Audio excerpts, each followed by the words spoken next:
A day in the life of a commuter, picking beans. "Adenta, Adenta," came the voice of the mate. I turned around and leapt out of the way as the trotro swung sharply towards me and came to a halt right where I'd previously been standing. I had just got off the phone asking my brother if he was still in town so that I could hang out and delay dealing with what I anticipated to be horrendous traffic jam, all the way from Ring Road where I was, through 37, Airport, and even East Legon. But this car was my shuttle straight to Medina. There is a God, is what I'd have said if I believed in that sort of thing. "Where is it going?" came a voice from beside me. I glanced up to see the cutest lady I'd seen in a while. Her hair was held up in a bun, somewhat to the rear. She wore a maroon faux silk top, loosely draped over small but perky bosoms and narrow shoulders that met at a graceful neck. Her nose was slightly pinched, as opposed to bomb like some of us.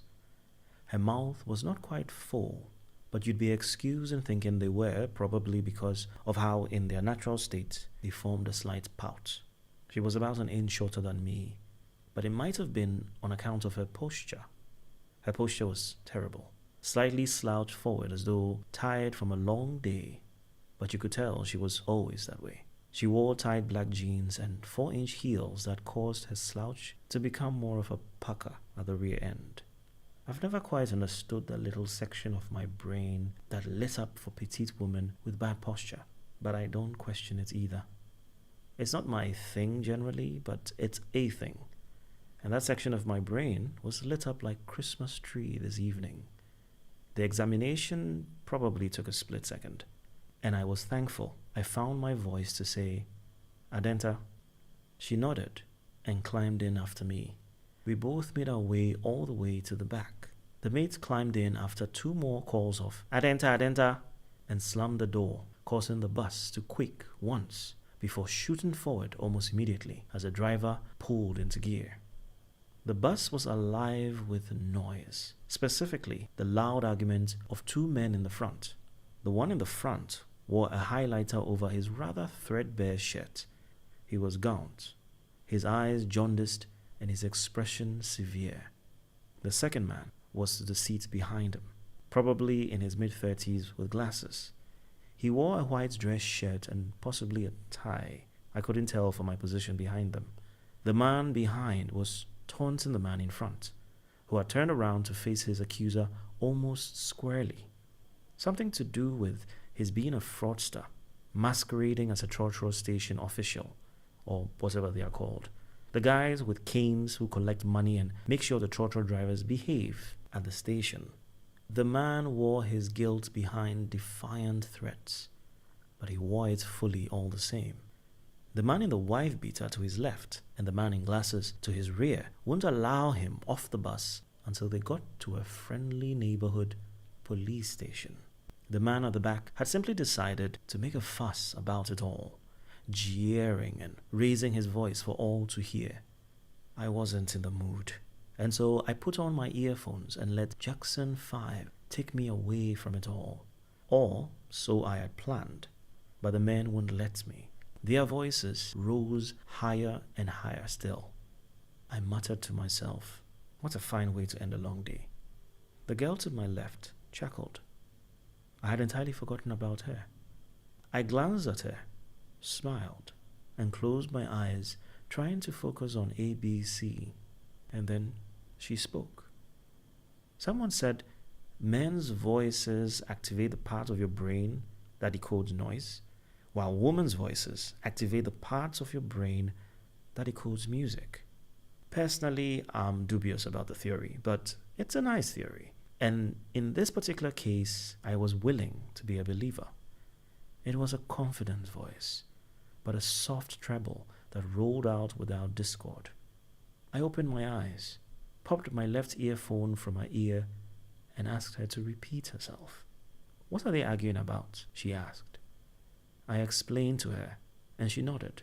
her eyes opening as though to say she found it quite incredible, but as much to let me know she was thoroughly engaged in all and anything else I had to say. I nodded with a sidelong smile and shrugged. As is my terrible flaw, I had already begun nitpicking. Her eyes, I noticed for the first time, were large, which I have been partial to in the past. But they weren't bright or intense, but plain. Bored, in fact, in a way that belied her lively smile. Her nose, I now noted, wasn't just pinched, but rather her entire face was. Sort of like Sade, in a way that made her look mousy. It wasn't unattractive, but not really my cup of Milo. Yao, you're too picky. It's not like you have any serious prospects for someone you are meeting on a trotro. The irony and emphasized snobbery apparent in my thoughts stared back at me accusingly. Yao, you're a snob, the little voice said to me after a brief pause.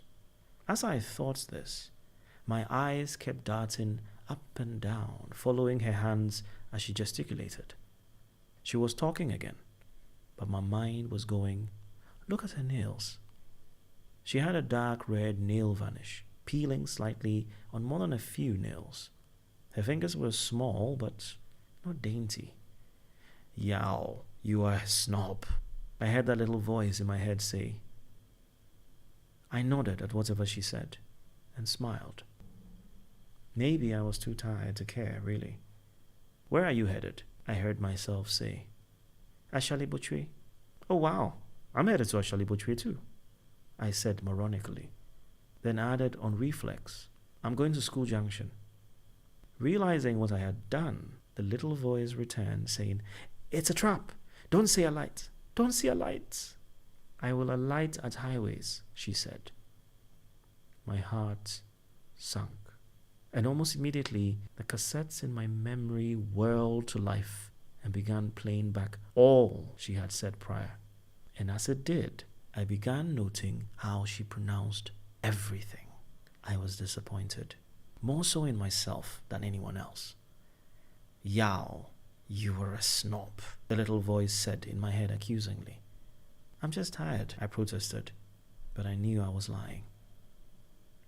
I smiled and nodded at a few more things she said, and slowly glanced her over to try to find something to tip the balance in favor of positives.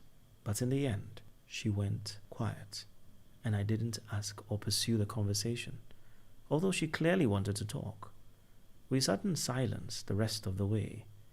She glanced my way a few times, disguised it as her adjusting something on her right side, while stealing a glance at me.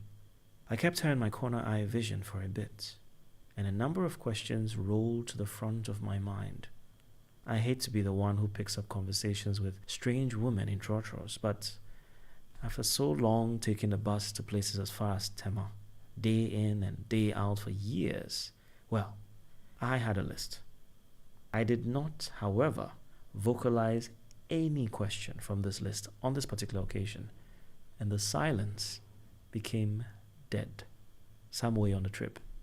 Finally, I saw her alight at her destination, and I glanced outside the window to see her turn and wave at me. I gave a limp wave back and continued on to School Junction.